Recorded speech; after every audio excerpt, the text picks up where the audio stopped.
Всех приветствую, вечер пятницы, но мы все-таки решили записать обзор криптовалют. Начинаем с биткоина. Биткоин продолжает показывать слабость, объемов нет, дивергенция есть. Пики не пробили, подошли вплотную, но пытаемся слиться, но нас откупают. Посмотрим, что из этого выйдет.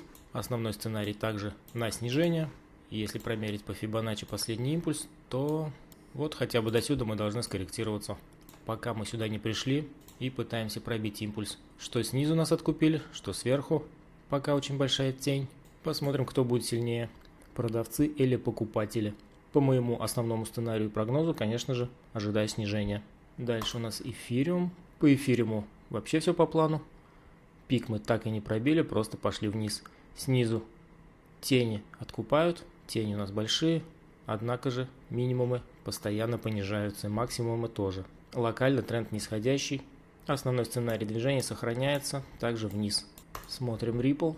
По Ripple аналогичная ситуация. Откупили раз, откупили два, но тенденция вниз. Идем вниз, так же как мы и предполагаем уже давно по основному сценарию. Даже сейчас свечка также идет вниз.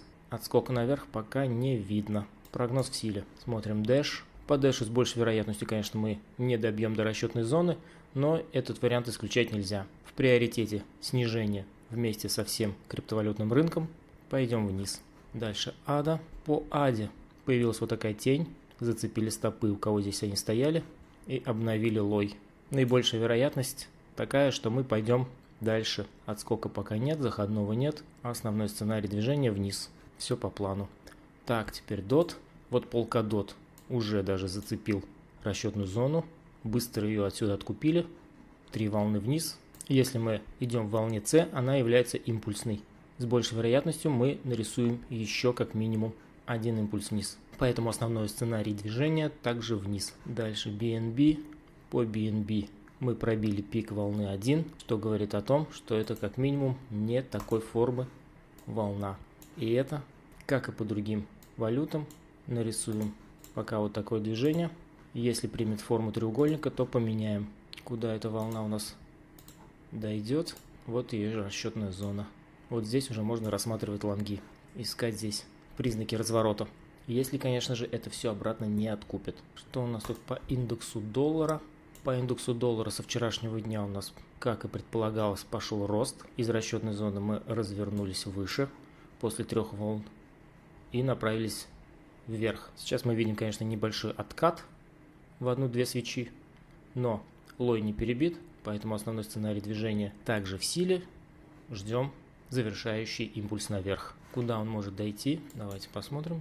А вот здесь у нас уже и нарисовано. Так, ну здесь у нас троечка. Давайте посмотрим, если мы тройку завершили, то основной сценарий у нас вот сюда. Вот сюда немного еще вверх. Пока основной сценарий такой, что идем наверх, а это значит, что биткоин пойдет вниз, если индекс доллара идет вверх. Посмотрим Litecoin из комментариев. Больше всего лайков он собрал и комментариев. Так, что здесь сразу же видно? Дивергенция на индикаторе. Объемы у нас выше не стали, а это говорит о том, естественно, мы добили до расчетной зоны. Тот, кто это торговал, заработал, но здесь не импульс. 3 волны наверх, теряем силу и с большей вероятностью направимся вниз. Также расчетную зону, если все правильно, она у нас вот здесь. Вот до этого уровня как минимум добьем, либо до лоев, что в принципе совсем рядом. Завтра посмотрим, куда пойдет движение, обновим наш прогноз.